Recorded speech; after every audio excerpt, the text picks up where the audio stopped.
I'm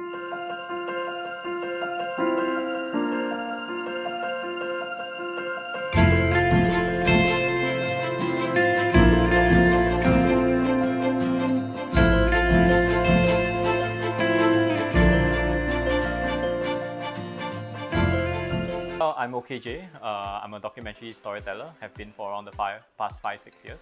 Love documentary since I was a child, so I think I'm really living the dream. And documentaries have allowed me to travel all over the world, telling stories of other people and sharing it with the wider audience. So I think I'm really fortunate for that.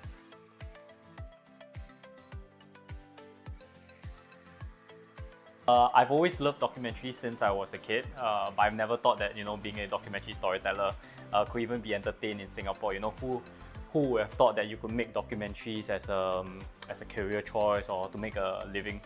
I guess I was very stubborn. So after I graduated from Polytechnic, I had the opportunity to learn more about the industry, and then I realized that actually, if I understood the mechanics of how Singapore worked, then I would be able to uncover the opportunities that might allow me to realize this dream of mine.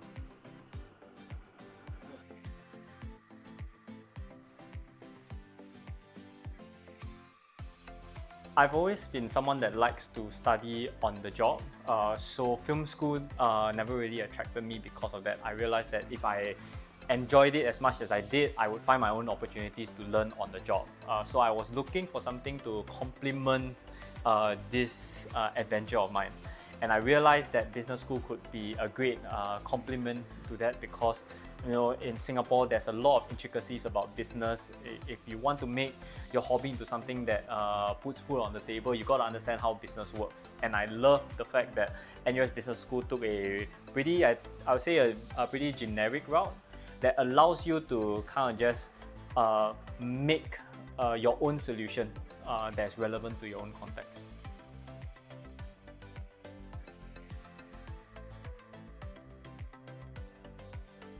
This is where the understanding really comes into play, right? So in this case, it is understood that the reason people go for internships is because apart from just increasing their potential of getting a job following their education, it is to find opportunities to apply the learnings that they had in class into the real world.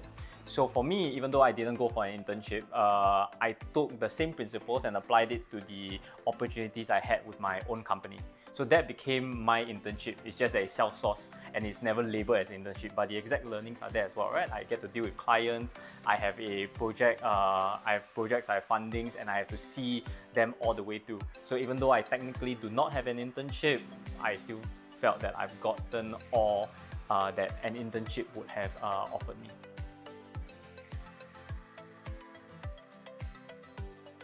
From what I've seen, because I think because they're so much exposed to the internet a lot earlier than we are, they are also a lot more cognizant of things like environmental, climate change, environmental conservation, and so on. So the entrepreneurs coming up, I think it's not just about chasing that dollar bill, because that dollar bill doesn't matter as much if the world is going to end. I think that the next generation coming up, the entrepreneurs, they are not just there to make a quick buck and all those kind of things. They want to solve real problems, and I think they are entering business school because I think they also appreciate the fact that if you want to solve problems, it has to operate within the current systems that governs our life, which means that if you want to do something good, it still has to be business sustainable, unfortunately or otherwise.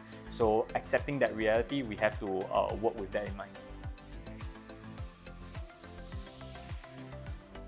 So I had an exchange where I went to Vancouver for 6 months, and the reason for that was that I wanted to be closer to that side of the world and to participate in some of the film festivals over there. I went there with my second documentary, which was Trespass, Stories from Singapore's Teas Market, and I was really hoping to get to some of these big name film festivals.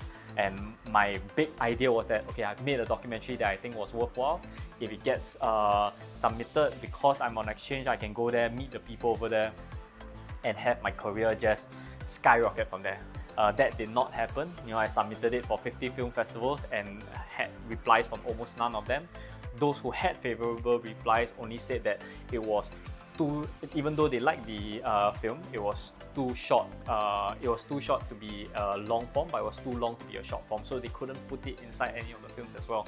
But despite that, I took that in stride. I still applied for a lot of the film festivals to go there for their master classes and all that.